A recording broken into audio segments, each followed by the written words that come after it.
Hello, it's John Heaton, and today I'm going to re-look at a McCartney album, and it's McCartney 2 I'm going to look at. Couple of reasons for this. One, I kind of sensed it was the time of year when this album came out, and yeah, I looked it up, and it actually will come out tomorrow, 42 years ago, so 1980, May the 16th.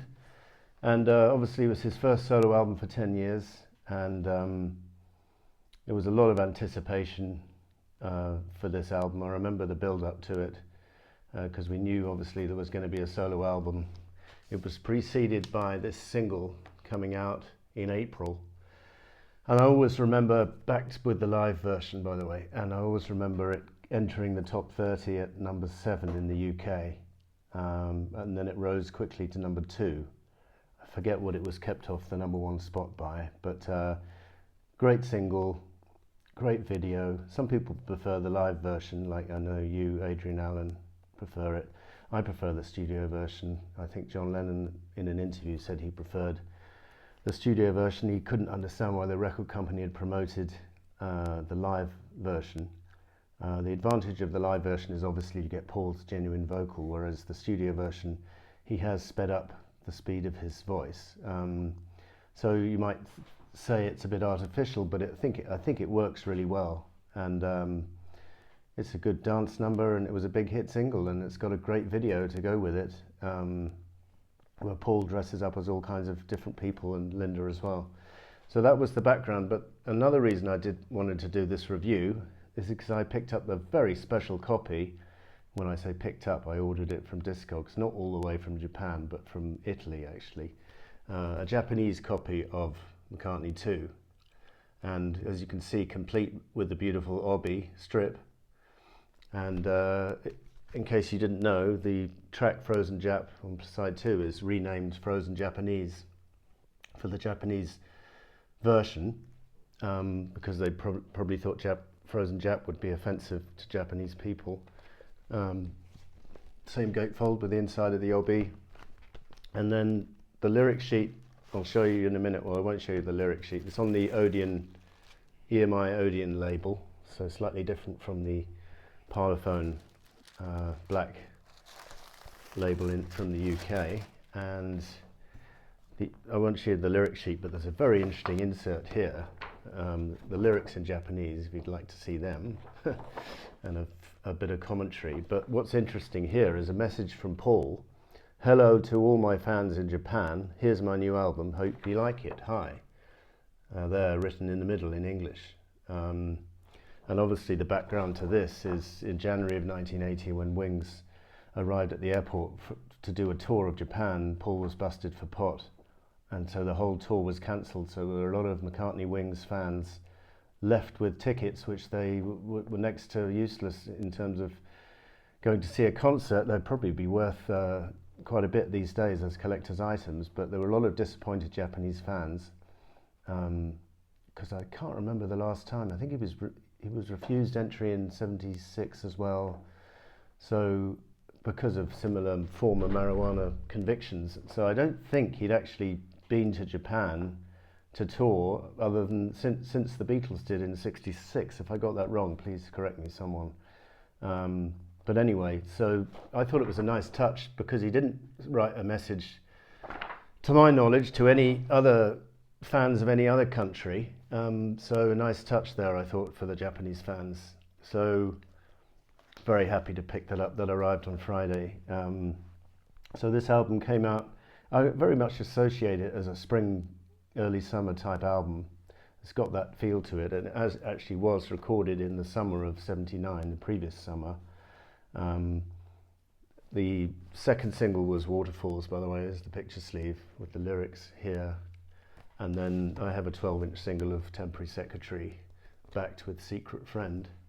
But anyway, going back to the album, I think it's got a really nice atmosphere and a very kind of cool, relaxed feel about it, quite experimental. And I think it's quite brave to put out an album like this. I mean, it was not only recorded all on his own, like the first solo album from 1970, but it was using what were quite new instruments at the time, the synthesizer, not massively new, but So the sound was a little bit different from the previous Wings albums, and I think that made it quite interesting at the time. And even with hindsight now, 42 years later, it is an interesting album to go back to, and it benefits from, in my opinion, for being not too slick and not being overproduced. One could say it might be underproduced, but then that's part of its charm. Certainly not laboured over. I think he recorded it pretty quickly. So if one thinks of an album like Press to Play, which was laboured over by all accounts, and the earlier versions of the tracks were quite interesting to listen to, and then he kind of overdubbed some stuff on top of it and made it a bit clustered. But here, or cluttered should I say, but here it's the opposite, and it is a little bit bare on some tracks. And I was thinking, for example, I don't know what you think, but I was thinking Waterfalls. Can you imagine that song if it was a piano ballad as opposed to electric piano? So if he'd played the normal piano like Warm and Beautiful, for example, or Wanderlust, would that have made it a more memorable song, or added some strings to it, for example? I think my answer is it probably would have improved it. But you know, this album version is quite nice to listen to, but it is a little bit bare. So anyway, that's up for debate. I thought other tracks, I couldn't really imagine, say, Wings recording a track like Nobody Knows, because it's so zany and the words are a little bit silly, but they're actually quite good and quite philosophical. And I think this is just a track which McCartney may not have presented to the band to record, but because he was on his own goofing around, he decided to lay it down, and he was playing the drums, and he you know, the nonsense lyrics. But I think it works pretty well, and the instrumentals, again, you get the feeling he's kind of doodling, but it's very nice doodling and melodic doodling, and he comes up with a nice tune on both Frozen Jap and Front Parlour, and it's got a good sound to it. I like it, and Summer Day Song has a glorious melody. It's thoroughly unpretentious, this album. That's another word I'd use for it. The lyrics may not be the strongest of his career, but as I say, he didn't even intend it for release when he was recording it. He was just mucking around, and then he played the tape to some friends, and they said, well, I suppose that's your new album. And he goes, well, yeah, okay, maybe it is. And then he came round, but then he didn't do what he might have normally done, and didn't go back into the studio and, you know, worried too much about the production and put on strings and other instruments. He just left it virtually the same as how he'd recorded it, and it wasn't until 10 months after he'd recorded it that he put it out.